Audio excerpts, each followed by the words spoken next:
How can a person determine whether they are conscious or under mind control, so to speak?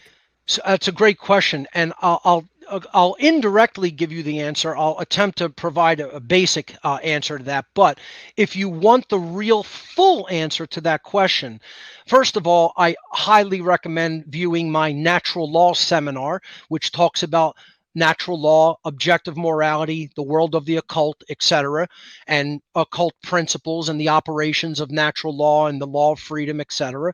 It's about an 8.5, almost 9 hour presentation that you can get that for free. That's my documentary right there that you're displaying on natural law. I call it the science of natural law. But if you go to videos, that is the very first video on the videos page.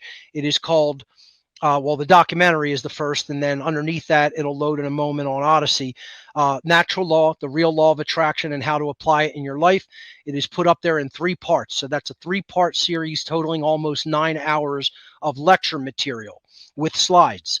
So I highly recommend that 3-part series. Okay.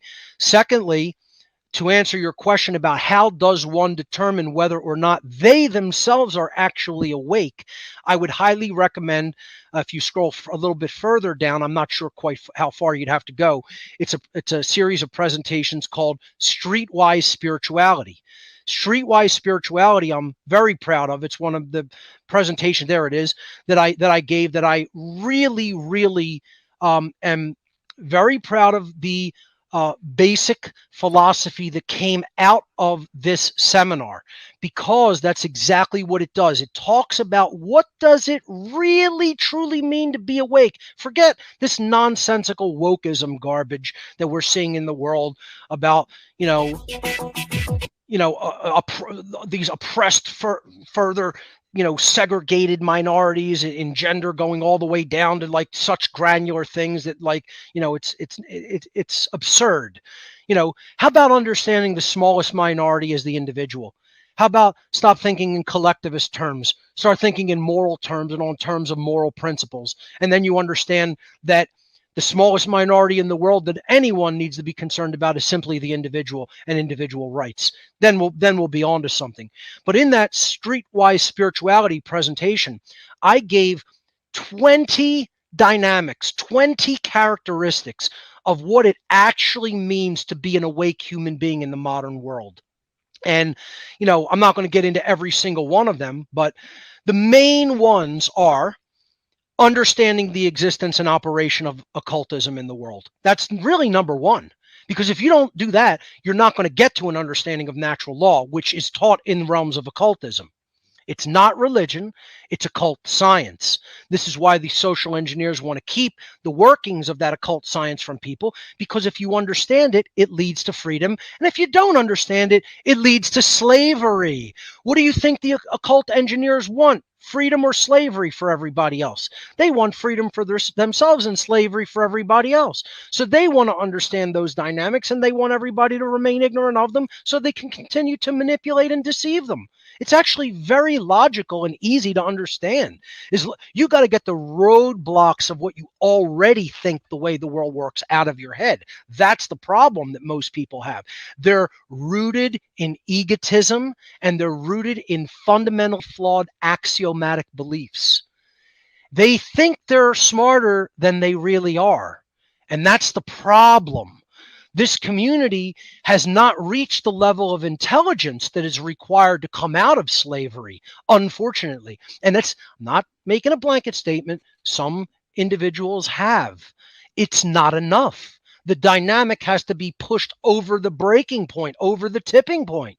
And we're nowhere near that because so many people are still in ignorance of the reality in which we live. Just one of the other main basic factors, I won't get into them all. If you want to study all 20, you can view that presentation for free, of course. All of my material is free online. I only ever hold in my gift area the most recent presentation that I've ever given. I usually hold that in my gifts area 90 days, then I release it for free. So right now I have nothing on deck in the gifts area. Every piece of material I've ever done is free on this website. I do not charge for my material. If you want a hard copy, you can make a donation to receive a hard copy through gifts, but I do not just charge to receive the material in like through a paywall or a subscription. It's all free.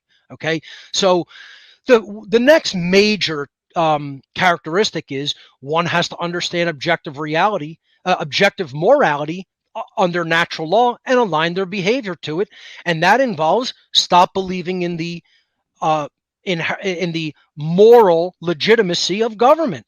There is no such thing as the moral legitimacy of government because it is just a continuation of the old world concept of authority, which was never moral.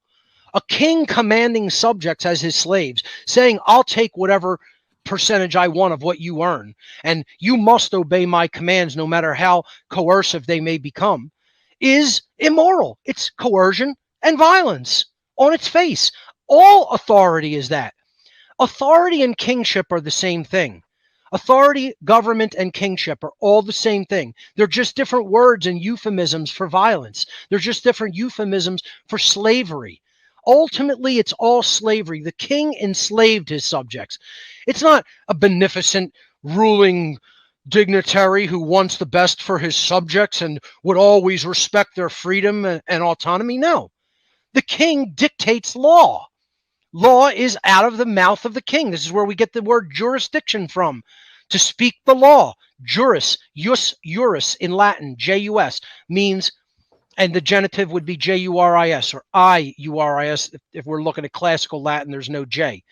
Jus juris in Latin means law. Dictation, dicto, dictare in Latin means to speak or to say. Literally, jurisdiction is to say what the law is, to speak the law. Someone is bound by what you say the law is, what the king says the law is, what the authority says the law is, what the state says the law is. Imagine that. I'm going to say what the law is. No, I'm going to explain through the discovery of the law how the law operates in the world. I'm not the one that says it and puts it out into existence. It doesn't exist because I spoke it. Okay? I'm simply explaining it like someone would explain how the law of gravity works or how the laws of electromagnetism work. That's it. You know, it's discoverable. The universe didn't place the natural laws of morality here to torture us with their inability to ever be understood.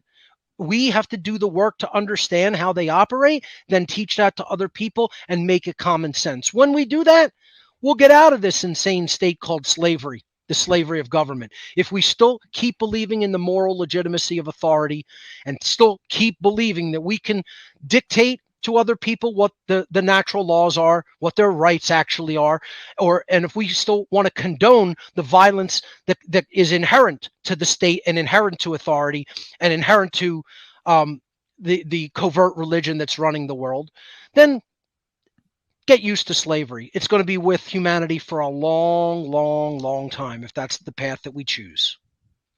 The good news is we have free will.